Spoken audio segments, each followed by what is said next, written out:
Нурпресстен жаңылыктар түрмөгү саламатсыздарбы. Бишкекте компьютердик клубтун кейпин кийген веб-камера студиясы табылды. Бул боюнча Ички иштер министрлигине билдиришти. Маалыматка ылайык, ал даректе документ боюнча жаш жубайлар катталып, алар үйүн ижарага беришчү.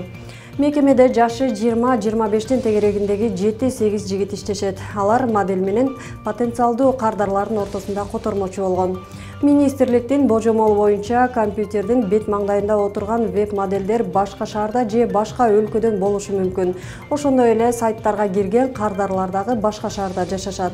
Бул учурда операторлор кошулуп, которуп берип турушкан.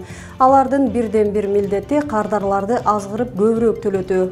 Бизнес ээлери үйдү айына $700 ижарага алышкан.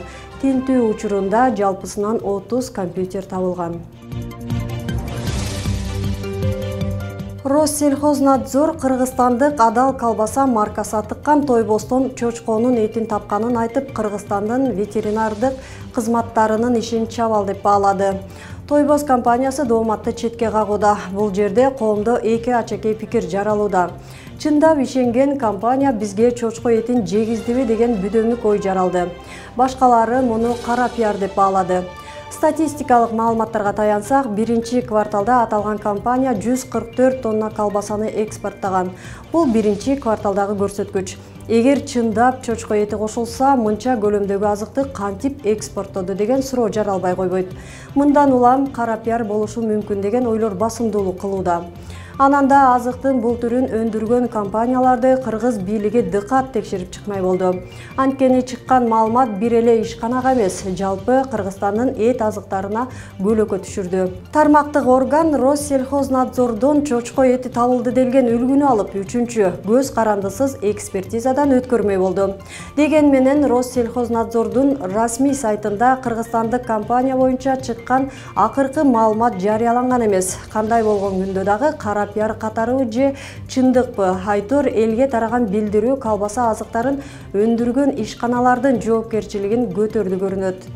Деген менен 1000 жакын адамды иш менен камсыз кылган ата мекендик компанияга өкмөттүк деңгээлде колдоо керектигин мезгил көрсөттү.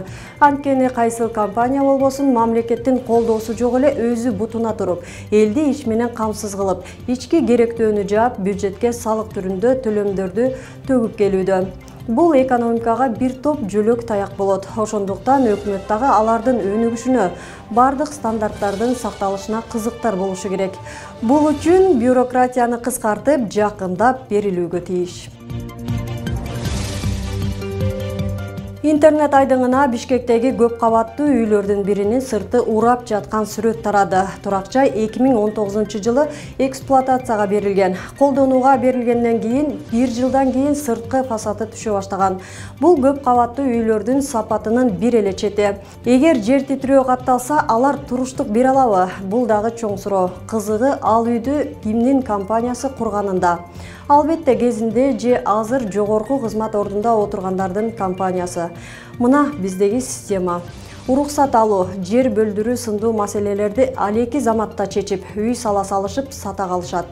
Анын сапаты акыркы кезекте турат. Ошондо дагы ойго келсе, иш кылып, капчыгын кампайтса болду. Ал эми үйдү алган адамдардын түшүгүн түшүндө дагы көрүшпөйт. Ичпестен, жебестен турак жай алам деп миграцияда ачка ток жүрүп тапкан акчасына алган үйү сапатсыз болуп чыкса, ич күйгөн бери жакта эле калат.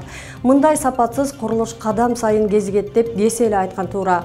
Азыр курулган жана курулуп жаткан имараттар менен турак жайларды текшерүү боюнча мекемелер аралык жумушчу комиссия түзүлдү. Алар 3 айдын аралыгында көп кабаттуу курулуштарды текшерип, сейсмикалык туруктуулугу боюнча маалыматтарды министрлер кабинетине киргизүүсү шарт.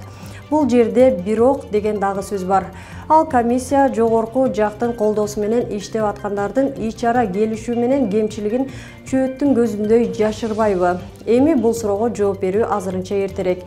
Бирок сүткө оозу күйгөн айранды үйлөө ичет демекчи, бармак бастын, көз кыстын тактикасы буга чейин колдонулуп келгендиктен кооптонуу дагы жаралбай койбойт.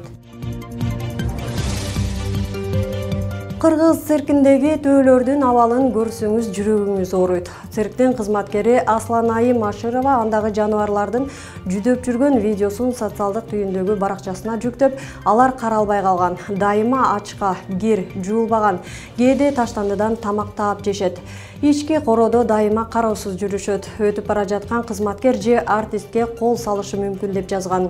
Бул боюнча Кыргыз циркинин директору Фархат Бекманбетовдон телефон аркылуу жооп алдык. Төө деген булар деген кышында, кышкы убакытта деген аябай мындай жүнү өсөт да.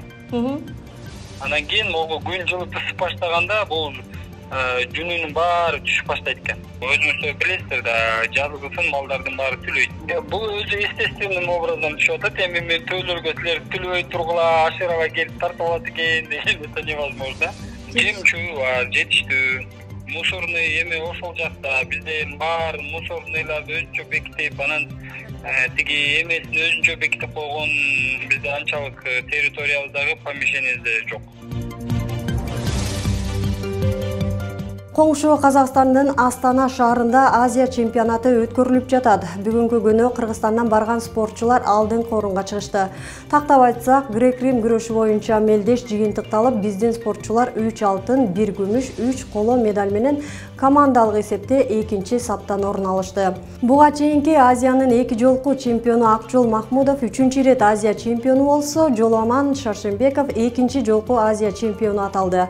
Ал эми жаш спортчулардын бири Акылбек Талантбеков алгачкы ирет Азия чемпиону болду. Оор салмактагы спортчу Үзүр Жусупбеков финалга чейин чыгып, финалда ирандык спортчуга жеңилип, 2-чи орунга татыды. Бирок бул спортчунун жеңилип калышын айрым серепчилер калыстын чечимине туура эмес баа беришти. 3-чү орунду Адилхан Нурланбеков, Разак Бейшекеев жана Роман Ким багындырды. Эскерте кетсек, Азия чемпионаты 9-14 апрелге чейин өткөрүлүп, Кыргызстандан мелдешке жалпысынан 26 спортчу катышууда. Бүгүн кыз келиндер арасында мелдеш башталып, Айпери Медет кызы финалга чыкты.